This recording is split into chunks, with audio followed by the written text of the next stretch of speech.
अरे पंडित जी, अभी तक आपने कुछ खाया ही नहीं, बस 20 किलो राशन ही खाया है। इतने से आपका क्या होगा? मैं कहता हूँ कि 2-3 रसगुल्ले तो और खा ही लीजिए पंडित जी। इ अरे नहीं नहीं रामलाल, आज के लिए इतना ही बहुत है। अगर वैसे तुम कह रहे हो तो 1 दर्जन ले आओ, जगह बना लेंगे। रामलाल को ऐसा लग रहा था कि पंडित जी इतना खा चुके हैं तो और नहीं खाएंगे।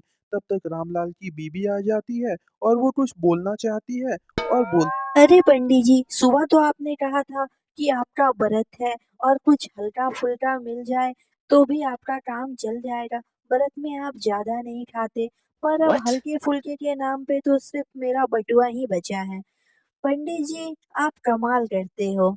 पर इन बातों से पंडित जी को कोई फर्क ना पड़ा और पंडित जी रसगुल्ले के इंतजार में रात बिता दिए। रसगुल्ला तो मिला नहीं और पंडित जी रात में रोड से जा रहे थे। तभी उन्हें एक औरत और एक आदमी दिखता है और वो दूर से पहचान लेते हैं कि ये उनका दोस्त मटका नाथ है और वो सामने जाके देखते हैं।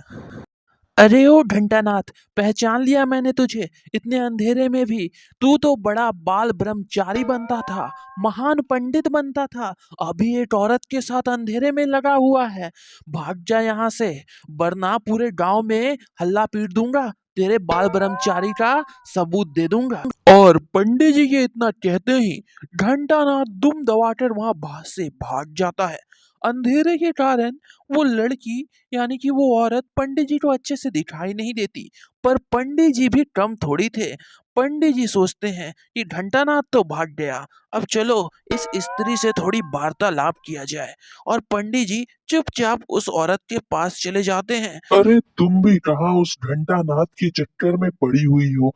इस शहर का सबसे बड़ा पंडित हूँ मैं। इतना बड़ा पंडित कि तुमने मेरा नाम सुना होगा।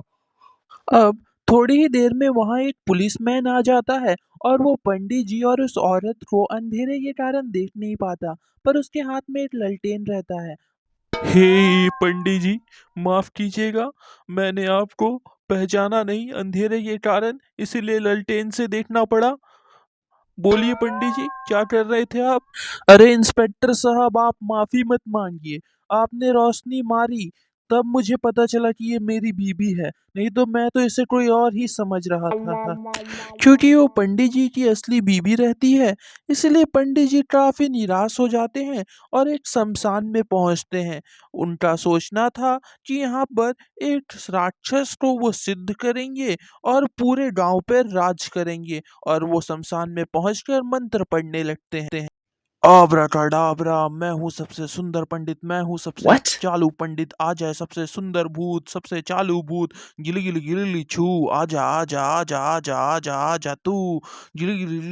अरे मेरी नींद खराब कर दी। अगर तेरे पास अच्छा खाना ना हुआ तो तुझे ही खाकर सोने चल जा। अरे मैंने तो जिस भूत को बुलाया था वो तो पर्वतों से बड़ा था और तुम तो सिर्फ गधे से बड़े हो। तुम मगरमच्छ पे क्यों बैठे हो टिंगू?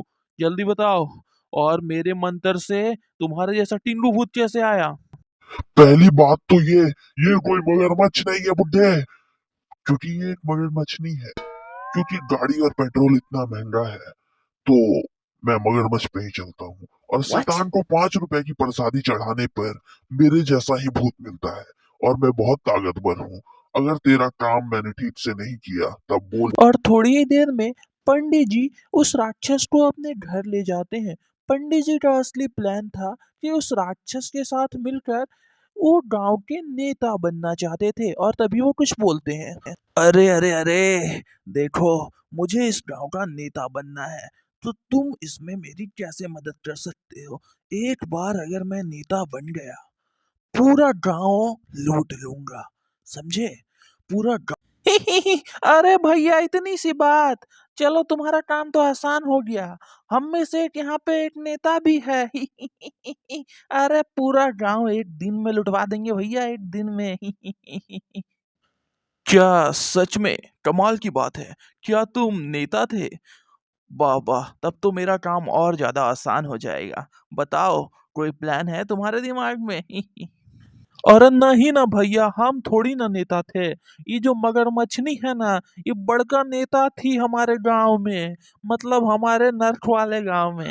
अबे नमूने, तेरे जैसा टिंकू भूत और ये मगरमच्छ मेरी बची खुची इज्जत भी डुबाएगा। अब मैं नेता कैसे बनूंगा बता। फिर अगली सुबह नेताजी और राक्षस दोनों स्टेज पे आते हैं और नेताजी कुछ कह रहे हैं अभी। भाइयों और बहनों, मेरे विपक्ष में खड़ा है ये राक्षस। अगर आप लोगों ने मुझे नेता बनाया तो इस गांव से करप्शन हटा दूंगा, और ये राक्षस आज के बाद आदमी नहीं, सिर्फ मच्छर खाएगा। और सही कह रहे हैं भैया, अगर हम नेता बन गए ना तो पानी अगर नहीं आएगा ना तो पानी की टंकी में बैठ के फूंक मारेंगे, अब पानी आपके घर तक पहुंच जाएगा। सुख सुविधा पूरी रहेगी भैया। हमको बनाइए नेता, पंडित जी को नहीं। हम एक अच्छे सम्मानजनक नर्क के राक्षस।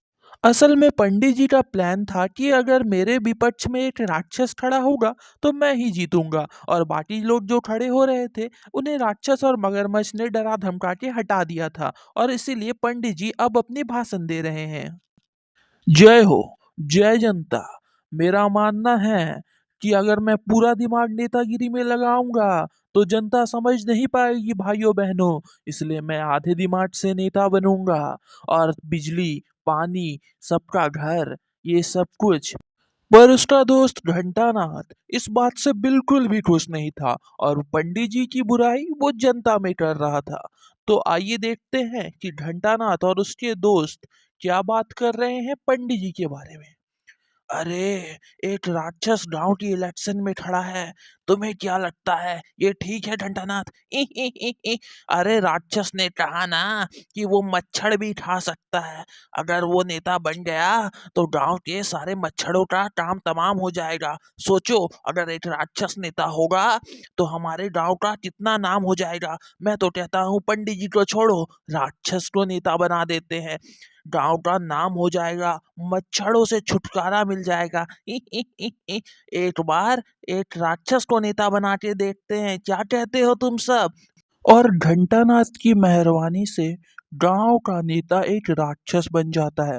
पंडित जी इन बातों से बहुत उदास रहते हैं, और जनता जनार्दन राक्षस का बड़ा आदर सत्कार से स्वागत कर रही होती है और नाच रही होती है कि हमारे गांव का नेता एक राक्षस है। और राक्षस बहुत खुश हो रहा होता है कि वो एक नेता बन गया, और उसका मगरमच्छ वापस अपने नेतागिरी करने चले जाता है। तभी राक्षस बोलता है, राक्षस पार्टी की जय, राक्षस पार्टी की जय, राक्षस पार्टी की जय, राक्षस पार्टी की जय। तो इसी के साथ ये कहानी यहीं एंड होता है। अगर तुम लोगों को वीडियो अच्छा लगा तो लाइक कर दो, चैनल पे नए हो तो सब्सक्राइब भी कर देना।